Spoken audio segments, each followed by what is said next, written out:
امام ابن حجر اور امام ذہبی نے کتاب الکبائر میں ایک واقعہ نقل فرمایا، ایک عورت کا انتقال ہو جاتا ہے اور اس کی تدفین کے بعد اللہ جل وعلا اس کے قبر کے عذاب کو اس کے بھائی پر منکشف کر دیتا ہے۔ اس کے بھائی کا کچھ سامان قبر میں رہ جاتا ہے۔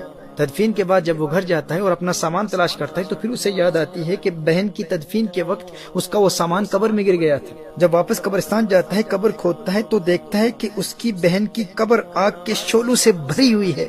وہ روتے ہوئے واپس گھر آتا ہے اور اپنی ماں سے اپنے مشاہدے کا حال بیان کرتا ہے۔ ماں کو بتاتا ہے کہ میں نے کیا دیکھا، اور ماں سے پوچھتا ہے کہ میری بہن کے اعمال کیا تھے۔ تو ماں نے اس کی بہن کا ایک ہی گناہ بیان کیا۔ ماں نے کہا، بیٹے تیری بہن نماز میں سستی کرتی تھی اور قضا پڑھتی تھی۔ محترم احبہ، اہل علم نے اس روایت پر کلام کرتے ہوئے کہا ہے کہ جو شخص عام طور پر نماز پڑھتا ہو لیکن سستی کی وجہ سے نماز قضا ہو جاتی ہو، یہ اس کا عذاب ہے کہ قضا پڑھنے والے کی قبر اگر آگ کے شعلوں سے بھر جاتی ہے تو بتاؤ جو بالکل نماز پڑھتا ہی نہیں اس کے عذاب کا عالم کیا ہوگا، اس کا عذاب کس قدر دردناک ہوگا۔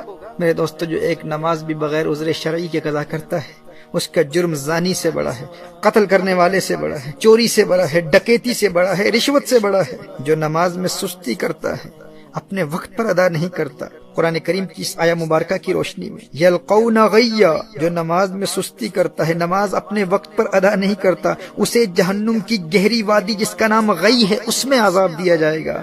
تو جو نماز پڑھتا ہی نہیں اس کا عذاب کس قدر دردناک ہوگا۔ میری آج کی یہ گفتگو اس کے متعلق نہیں ہے جو نماز بالکل پڑھتا ہی نہیں ہے، یہ اس کے لیے ہے جو نماز میں سستی کرتا ہے، قضا کرتا ہے۔ آج جتنی روایات پیش کر رہا ہوں یہ اسی حوالے سے پیش کر رہا ہوں، لیکن اس سے ان لوگوں تک بھی پیغام پہنچنا چاہیے جو بالکل نماز پڑھتے ہی نہیں۔ محترم احبہ، نماز کسی حال میں معاف نہیں۔ بیماری کی حالت میں بھی نماز فرض ہے۔ کھڑے ہو کر نہیں پڑھ سکتے تو بیٹھ کر پڑھیں، بیٹھ کر نہیں پڑھ سکتے تو لیٹ کر پڑھیں، پانی نہیں ہے تو تیمم کر لیں۔ نماز تو میدان جنگ میں بھی معاف نہیں ہے۔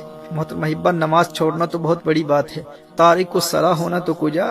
ہمارے اسلاف تو اس تصور سے بھی ڈرتے تھے کہ کہیں نماز میں سستی کرنے والوں میں ان کا نام نہ لکھا جائے یا نماز ضائع کرنے والوں میں ان کا شمار نہ ہو جائے۔ حضرت عبداللہ ابن عباس رضی اللہ تعالیٰ عنہما کی آنکھ میں پانی اتر آیا۔ لوگوں نے عرض کیا کہ اس کا علاج تو ہو سکتا ہے لیکن چند نمازیں قضا ہو جائیں گی۔ آپ نے فرمایا یہ نہیں ہو سکتا۔ میں نے نبی کریم صلی اللہ علیہ وآلہ وسلم سے سنا ہے کہ جو شخص نماز نہ پڑھے وہ اللہ جل وعلا کے یہاں ایسی حالت میں حاضر ہوگا کہ اللہ جل وعلا اس سے ناراض ہوگا۔ اللہ اکبر! کہا کہیں میرا اللہ ناراض نہ ہو جائے۔ حدیث شریف میں آتا ہے نا کہ من لقی اللہ وہو مودع للصلاۃ، جو اللہ جل وعلا سے یوں ملاقات کرے کہ وہ نماز کو ضائع کرنے والا ہو تو اللہ جل وعلا اس کی کسی نیکی کی پرواہ نہیں کرتا۔ وہ خود کو نیکوکار سمجھے گا کہ میری اور تو بہت نیکیاں ہیں، ٹھیک ہے میری نماز قضا ہو گئی تھی لیکن میں نیک تو ہوں، میں صدقات دیتا ہوں، میں نے مسجدیں بنائی ہیں، میں خدمت خلق بجا لاتا ہوں، میرے اخلاق اچھے ہیں، یعنی اس کی اور بے شمار نیکیاں ہوں گی۔ وہ روزے دار بھی ہوگا، اس نے حج بھی کیا ہوا ہوگا، وہ خدمت خلق بھی بجا لاتا ہوگا، صدقات بھی دیتا ہوگا۔ وہ کہے گا کہ میری اور بے شمار نیکیاں ہیں، میں ایک اچھا انسان ہوں، کبھی کسی پر ظلم نہیں کیا، میں نے کبھی کسی کو مارا نہیں ہے، میں نے کسی کو کوئی تکلیف نہیں پہنچائی۔ کہا کہ اگر وہ تارک الصلاۃ ہے، اگر اس کی نمازیں ضائع ہو جاتی ہیں، اگر وہ نمازیں قضا کرتا ہے تو اللہ جل وعلا کو قیامت کے روز اس کی کسی اور نیکی کی پرواہ نہیں ہوگی۔ یہ حضور اکرم صلی اللہ علیہ وسلم کی حدیث ہے۔ اور ایک حدیث شریف میں آتا ہے من ترک الصلاۃ لقی اللہ وہو علیہ غضبان۔ اللہ اکبر!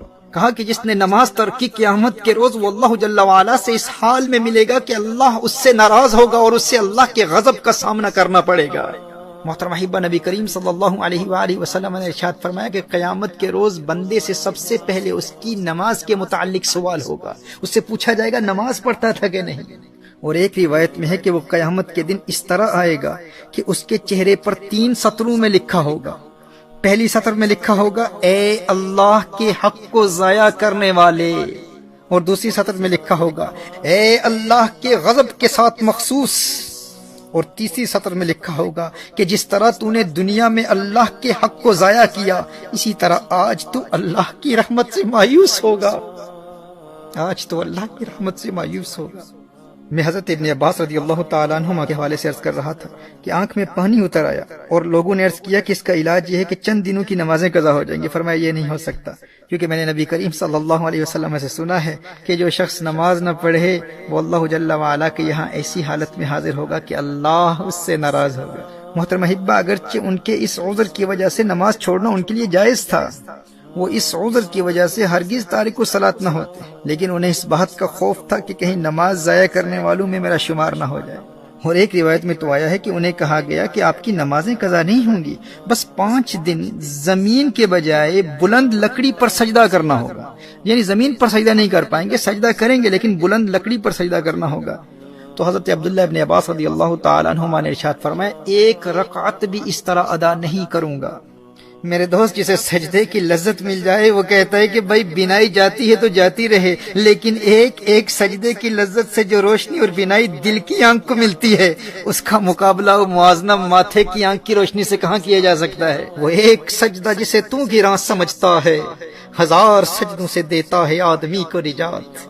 وہ سجدہ روح زمیں جس سے کانپ جاتی تھی، اسی کو آج ترستے ہیں ممبر و محراب۔ ویسے تو مسجدوں میں ہزاروں سجدے کرنے والے ہوتے ہیں، لیکن جس سجدے کو آج ممبر و محراب ترستے ہیں وہ سجدہ کون سا ہے؟ یہ وہ سجدہ ہے جو اس قدر انہماک قلب اور حضوری قلب سے ادا کیا جاتا ہے کہ بندے میں ایسی انقلابی روح پیدا کر دیتا ہے کہ بندہ در در کی ٹھوکریں کھانے سے ہمیشہ ہمیشہ کے لیے آزاد ہو جاتا ہے۔ در در دیے در در نالوں، در بن جا ایک دردا، چول کتا کیوں خویندائیں، در بن وقتاں وردہ۔ جب وہ ایک در کا در بن جاتا ہے پھر اللہ جل وعلا اسے در در کی در در سے ہمیشہ ہمیشہ کے لیے آزاد کر دیتا ہے۔ جب وہ اللہ کی بارگاہ کا منگتا بن جاتا ہے پھر کسی اور کی بارگاہ میں جولی پھیلانے کی حاجت کبھی پیش نہیں آتی۔ در در دیے در در نالوں، در بن جا ایک دردا، چول کتا کیوں خویندائیں، در بن وقتاں وردہ۔ وہی سجدہ ہے لائق اہتمام کہ ہو جس سے ہر سجدہ تجھ پہ حرام۔